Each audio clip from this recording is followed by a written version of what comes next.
Qui est le commissaire de cette exposition et qui va, comme à l'accoutumée, vous décrire son travail remarquable. Maître.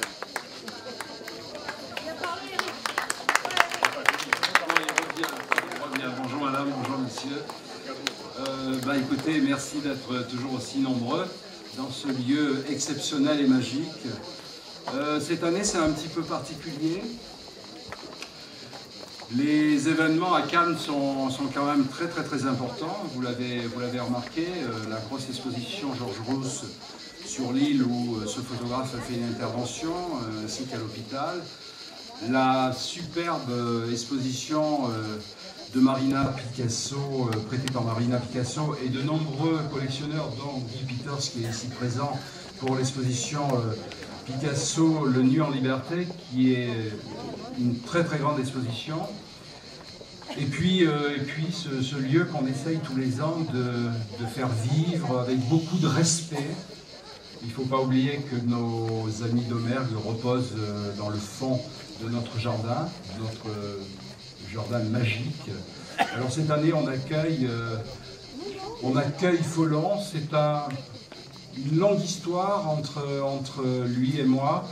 Il y a à peu près une dizaine d'années, il était venu voir la Malmaison et il était très excité pour que l'on puisse organiser une exposition avec Guy Peters et de montrer son travail. Voilà. Ça ne s'est pas fait parce qu'il est tombé malade très rapidement, il est parti dans des conditions assez douloureuses et puis on a continué à entretenir des relations avec sa femme. On avait toujours ce projet de faire une exposition. Sa femme est morte aussi. Et voilà, il y a eu un petit peu un abandon de faire quelque chose ici à Cannes. Alors, la chance c'est que, je le dis souvent, ici sur la Côte d'Azur, dès qu'un lieu ferme ou dès qu'un grand patron s'en va, je pense à Jean-Louis Prat, quand il a quitté la Fondation MAC il y a quelques années, ça fait des trous. Ça fait des trous parce que ce sont des personnalités qui ont mené de grands combats pour offrir au public ce que vous voyez là aujourd'hui. Donc on a eu encore un grand débat avec encore une fermeture de galerie, la galerie Guy Peters. Il est parti quelque temps. Il nous a lâchés, vraiment. Pour nous, ça faisait un grand trou sur la Côte d'Azur. C'est vrai, nous ne pouvons pas, il faut être clair là-dessus. Moi, j'ai mené de grands combats dans le passé où on nous disait « Ah, vous allez travailler avec des galeries, donc vous savez, c'est suspicieux. » Voilà, ben non, les galeries, c'est ce qui fait vivre les artistes. Et puis les galeries, c'est eux qui ont les contacts la plupart du temps directs avec les artistes vivants ou parfois avec leur succession. Et c'est aussi des combats pour faire admettre des expositions. Ça n'a pas été facile d'organiser cette fois-ci cette exposition parce que il y a un temps mort aussi dans la succession. Donc on a la chance, comme on l'a eu du temps de César, où on ne pouvait pas faire d'exposition César à Cannes parce qu'il y avait cette succession qui n'avançait pas. Alors là, je dois remercier doublement Linda et Guy Peters, c'est d'avoir d'abord réouvert la galerie. Ça va être réouvert au public ces jours-ci. Alors ça, pour nous, c'est fabuleux parce que ce sont des galeries internationales, ce sont des galeries qui drainent tout ce qu'il y a de plus grand au plus haut niveau des artistes internationaux. Donc pour nous, c'est très important parce que ça fait circuler des publics. Il n'y a pas que l'argent derrière tout ça, il y a aussi cette volonté de la part de ces marchands de proposer des expositions de très grande qualité, parce que ce sont de très grands scénographes, ce sont aussi des gens qui font confiance à des gens comme nous pour écrire des textes, et c'est toute une vitalité, c'est toute une vie qu'on ne peut pas abandonner, qu'on doit maintenir dans notre système, en tout cas dans notre système qui fait cette valeur culturelle en France. Alors je veux les remercier encore une fois pour la possibilité, la grande participation qu'ils ont eue à tous les niveaux, aussi bien la confiance qu'ils nous ont fait, à mon équipe. Je remercie au passage toute mon équipe et je remercie aussi cette fabuleuse équipe qui est toujours là pour nous offrir des boissons. Je remercie tout le monde pour ce travail formidable qui a été fait. Vous savez, on a eu beaucoup de choses à faire ces derniers temps. Vous avez un somptueux catalogue qui a été fait par un de mes assistants, Olivier Calvel, et il est là si vous voulez, il vous dédicacera ces images. Nous avons fait le catalogue en 3 jours parce qu'on voulait avec Guy faire quelque chose d'in situ, photographier les œuvres sur le terrain. Donc on a eu 2 jours pour installer les sculptures, les photographier, faire la publication. Alors en tout cas, encore une fois, merci Guy et Linda, parce que vous êtes allés bien au-delà sur le financement, le transport des œuvres. C'est un partenariat vraiment exceptionnel. Je te remercie, je vous remercie tous les deux pour votre gentillesse qui dure depuis quelques années. Et je suis très heureux que vous soyez encore là, parce que pour nous, c'est le jalon indispensable pour nos villes. Cannes, Nice, Mougins, Valoris, avec les chemins du Sud cette année. Une très belle expo à Mougins, à l'éco-parc. Je vous incite à visiter cette année. Vous êtes gâtés parce que nous avons des choses de très grande qualité et puis qui est fait aussi dans l'amitié. Alors Folon, écoutez, vous allez découvrir, c'est un personnage d'amour, c'est un personnage, on connaît sa réflexion, ce sont des artistes qui ont été dans le XXe siècle très engagés, je dirais même très engagés politiquement sur le plan humaniste.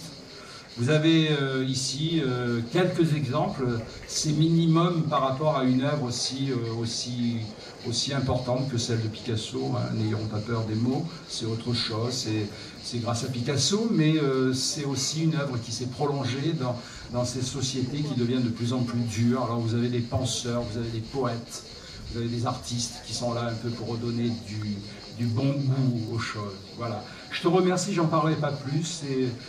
Merci encore une fois à tous. Merci Eric Arsan pour me laisser encore la confiance. Voilà, je vous remercie tous et je laisse Monsieur Arsan, Guy, un petit mot quand même. Voilà, la réouverture de sa galerie, nous sommes 3 lieux muséographiques à participer, à Nice.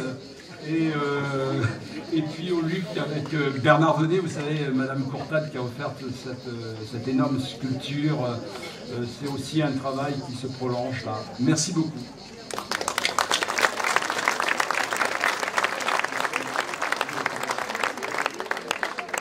Bonjour à vous tous. Je suis un peu surpris à l'idée ce temps ici d'adresser quelques mots à vous. De remerciements d'abord à la ville de Cannes et à Frédéric Ballester et son équipe en particulier, à Monsieur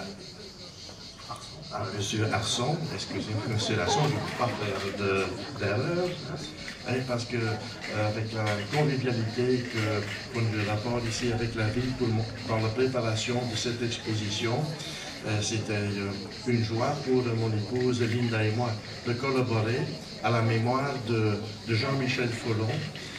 Jean-Michel Folon qui avait représenté pour nous un moment très important dans notre vie à travers les artistes qui ont travaillé, quelques Césars en effet, allemands, Dieter Dragon qui se sont envolés aussi au ciel, comme Jean-Michel. Mais Jean-Michel était pour moi le poète qui m'a appris et qui m'a apporté un autre regard sur l'art, parce que l'art a beaucoup de différentes facettes. Et c'est à base de ces longues amitiés avec ces artistes qu'on a pu construire pendant 40 ans notre galerie d'art, d'abord en Belgique, plus tard et maintenant à nouveau à Saint-Paul-de-Vence. Mais surtout, c'était des groupes d'amis. J'ai des photos, à l'époque les artistes se réunissaient entre César, Armand, Ben, Vautier, mais bien d'autres artistes dans le monde. Et Jean-Michel était toujours présent. Et vraiment, je veux vraiment avoir une pensée pour lui aujourd'hui, à lui personnellement, parce qu'une des plus belles collaborations qu'on a eues comme galeriste avec un des artistes, c'était avec Jean-Michel. Et j'aimerais bien qu'on l'applaudisse très fort pour son œuvre qu'on a laissé.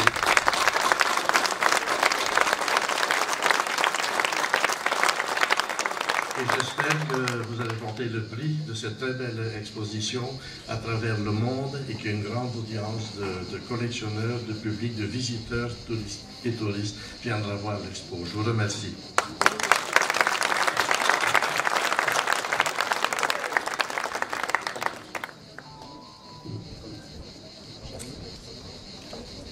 Comme dans les dessins de Folon, ce qu'on aimait quitte la terre.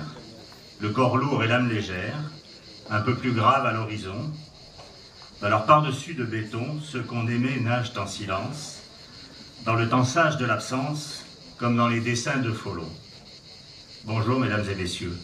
Pour commencer ce discours, mes premiers mots, après ceux que je viens d'extraire d'une belle chanson d'Yves Dutheil, iront pour remercier, au nom de Bernard Brochant, notre député maire qui vous prie d'excuser son absence, Madame et Monsieur Linda et Guy Peters, qui nous font l'honneur de nous prêter la collection que vous allez découvrir, et je souhaiterais qu'on les applaudisse encore une fois.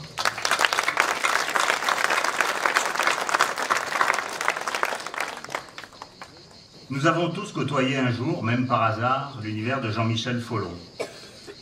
Cet univers fait de ciel, d'oiseaux, de personnages qui nous transportent, ou encore de ces animations inoubliables qui volaient dans un ciel dégradé à l'instant de la fermeture des programmes d'Antenne 2. Nul ne les a oubliés. Mais peut-être connaissez-vous moins l'artiste qui les a créés. Le concernant, les témoignages sont unanimes. C'était un homme rempli d'une poésie chaleureuse, aérienne, à l'image de ses créations. Un homme en quête constante d'espoir, avec humanité, avec altruisme. Folon nous a quittés en 2005, nous l'avons dit, mais il a laissé tant de traces inoubliables et indélébiles. Il y a d'abord ses œuvres, bien sûr, sculptures, peintures, dessins, films d'animation, affiches. Sa fondation en Belgique, ensuite, et son illustration de la Déclaration universelle des droits de l'homme, qu'il qualifiait lui-même ainsi, avec force. Les images de ce livre sont venues de ma propre mémoire, une mémoire qui ressemble à des millions de mémoires, celles qui n'ont rien oublié de l'impuissance de toute politique devant le mal dans l'homme. Avec lui, on se disait qu'il était si simple d'être gentil. Jamais un mot trop haut, toujours la courtoisie d'écouter l'autre, le vrai et sincère courant de sympathie. Voilà tel qu'était Jean-Michel Folon. Quelles que soient les techniques mises en œuvre par l'artiste, il a été guidé par le désir de dire la beauté du monde, de lui redonner la couleur de l'espoir. Folon estimait que les musées étaient trop froids, austères, qu'il fallait les dérider un peu. Je veux espérer que nous n'avons pas trahi avec cette exposition dans les magnifiques jardins de la Villa d'Aumergue. Ici, ces œuvres trouvent un repère, une histoire, un sens, ou peut-être tout simplement leur place. Laissez-moi vous confier qui j'y ai rencontré. Il y a d'abord cet homme là-haut qui regarde les étoiles dans sa propre valise, comme au beau milieu de sa vie. Et là commence ce voyage inédit que nous propose Frédéric Ballester et son équipe, à qui je veux rendre hommage pour l'extraordinaire travail qui a été accompli. Il nous entraîne au cœur de l'univers de Folon, avec ses hommes à lui, ses sentinelles au manteau couleur de muraille, au chapeau courbe à la Magritte, regard tourné vers le ciel, vers l'avenir. J'ai ainsi croisé, et vous l'avez peut-être fait vous aussi, des hommes précieux, en chapeau, tout près de l'eau où passe l'homme à l'oiseau valise. Plus loin, ce sont les pensées, là-bas derrière moi, les pensées de Folon, ce rassemblement troublant d'anges gardiens qui m'ont interrogé. L'un doute, l'autre se questionne, un troisième est pensif. Il y a celui qui s'en chante une, celui qui se prend la tête, ou l'autre qui s'en mêle les idées, et tant d'autres. Voilà donc quelle a été ma rencontre avec Folon. À vous de faire la vôtre, mes chers amis. Quoi qu'il en soit, nul doute que nous avons invité les créatures célestes de cet artiste, puisque vous allez le constater, la magie opère. J'en arrive pour conclure à ce que j'appellerais le sacre de Folon, sa dernière œuvre, prémonitoire en quelque sorte, l'envol. Cet homme Folon, démesurément grand, semble déjà appartenir au nuage dont il a toujours été si proche. Résolument hissé vers les cieux, Il volte-face à la mer, comme l'artiste. Son monde à lui est désormais plus loin, si haut. D'ailleurs, répondant au questionnaire de Proust et à la question « Comment aimeriez-vous mourir ?», Folon ne disait-il pas « M'envoler ». Monsieur Folon, vous avez tenu la parole et nous vous en remercions.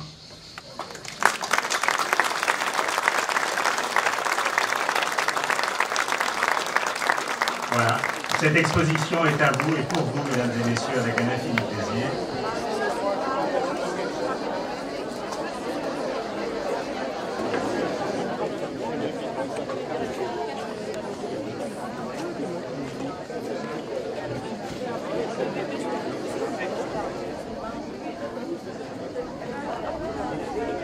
Il faudra peut-être la faire tourner un peu régulièrement quoi, quand je serai pas là, pour pas qu'elle... Peut-être c'est l'humidité du matin, il faisait humide. Ça Ah bah oui, c'est beaucoup, c'est pas n'importe quoi.